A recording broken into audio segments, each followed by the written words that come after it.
दोस्तों, मेरा नाम Rohit Garg working as an artist, health and wellness coach.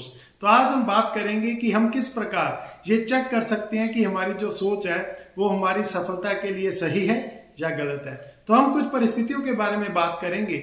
उन परिस्थितियों में अगर एक आम व्यक्ति सोचेगा तो वो किस प्रकार सोचेगा, अगर उसी स्थिति में अगर कोई सफल व्यक्ति सोचेगा तो वो किस प्रकार सोचेगा। तो सबसे पहले हम बात करते हैं खर्चे की। जब किसी चीज के ऊपर हमें पैसे खर्च करने होते हैं तो एक आम व्यक्ति की सोच क्या होती है कि वो खर्चे बचाकर जिंदगी में कामयाब होना चाहता है। और वही जो बड़े चिंतक होते हैं वो इन्वेस्टमेंट करके अपनी टर्नओवर्स बढ़ा के यानी अपनी सेल्स बढ़ा के और प्रॉफिट जनरेट करके कामयाब होना चाहते हैं। तो ये दो ऑप्शन आपके पास हमेशा रहती हैं। और जब कभी भी आपसे बातें करने का मन करता है तो जो छोटे चिंतक होते हैं, स्मॉल थिंकर होते हैं, वो क्या करते हैं, हमेशा दूसरों की नेगेटिविटी की बात करेंगे, हमेशा किसी की बुराई की बात करेंगे, हमेशा जो नहीं हो पाया उसके बारे में बात करेंगे।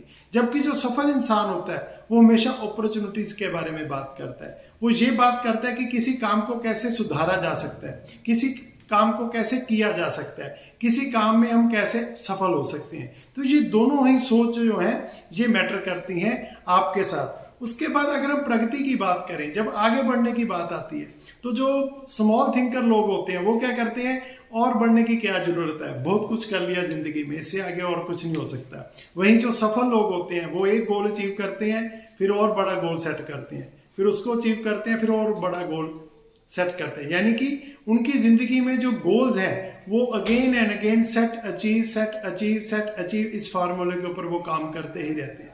उसके बाद अगर हम बात करें भविष्य के बारे में, तो जब आप स्मॉल थिंकर की अगर बात करते हैं तो वो हमेशा अपने भविष्य को अंधकार में समझते हैं कि ये टेक्नोलॉजी आ गई, इससे पता नहीं क्या होगा, ये प्रॉब्लम आ गई तो इससे क्या होगा।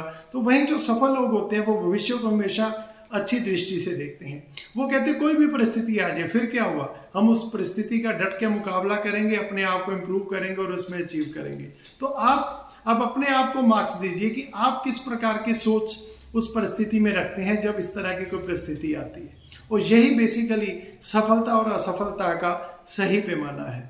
जब आपके पास ऑप्शन होती है चूज करने की तो आपने हमेशा सफल लोगों का जो थॉट प्रोसेस है उसको चुनना है। सफल लोगों का थॉट प्रोसेस चुनने का एक माध्यम है कि आप अपने इर्द गिर्द अपने से ज्यादा सफल लोगों की लिस्ट बनाइए और उनके थोड़ा थॉट प्रोसेस को ऑब्जर्व कीजिए कि सेम सिचुएशन में वो किस प्रकार रिएक्ट करते हैं, और सेम सिचुएशन में अगर आप होते तो आप किस प्रकार रिएक्ट करते। एक बड़ी सिंपल सी उदाहरण से मैं आपको समझाता हूं।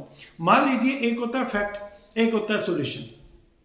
तो फैक्ट है कि अगर मान लीजिए सर्दी आ गई है तो सर्दी पड़ेगी, ये एक फैक्ट है ना। तो हम सर्दी का कुछ नहीं कर सकते, हम उसका सोल्यूशन कर सकते हैं। अगर ओवर ज्यादा सर्दी हो रही है तो हम थोड़ा वार्म अप कर सकते हैं, काम को डिले कर सकते हैं। वहीं अगर गर्मियां आ गई हैं तो गर्मियां पड़ेंगी, तो उसका सोल्यूशन क्या है कि हम एसी में बैठ सकते हैं, अपने एसी गाड़ी में जा सकते हैं, हम अपने आप को कूल रखने का उपाय कर सकते हैं। तो दोस्तों, कभी भी आप जब जाना हो तो कभी भी आप किसी भी जो फैक्ट है, फैक्ट मतलब जो परिस्थितियां जैसी चल रही हैं वैसी तो चल ही रही हैं, हमें हमेशा अपने सोल्यूशन के साथ जाना चाहिए। तो जब भी आपको चूज करने का मौका मिले, आप हमेशा एक सफल व्यक्ति की तरह किसी प्रॉब्लम का सोल्यूशन ढूंढने में अपनी एनर्जी लगाइए, ना कि इस प्रॉब्लम का गुणगान करने में अपनी एनर्जी लगाइए। क्योंकि ज्यादातर लोगों का तो मूल मंत्र यही होता है कि जितना वो प्रॉब्लम का गुणगान करते हैं उनको लगता है कि जितना हम प्रॉब्लम के बारे में बोलेंगे उतना लोग हमारे बारे में सोचेंगे, हमारी ओर अटेंशन देंगे, जबकि ये नेगेटिव थॉट प्रोसेस है। जब आप किसी की प्रॉब्लम के बारे में ज्यादा सुनते हो, कोई भी हो, तो वो उस व्यक्ति को इग्नोर करना शुरू कर देता है। तो अगर आप सफल होना चाहते हैं तो आज के बाद हमेशा सफलता की बातें कीजिए। तो बने रहिए हमारे साथ इसी प्रकार इस वीडियो में। इस चैनल को लाइक कीजिए, शेयर कीजिए, सब्सक्राइब कीजिए। मिलते हैं अगले वीडियो में। Thank you very much.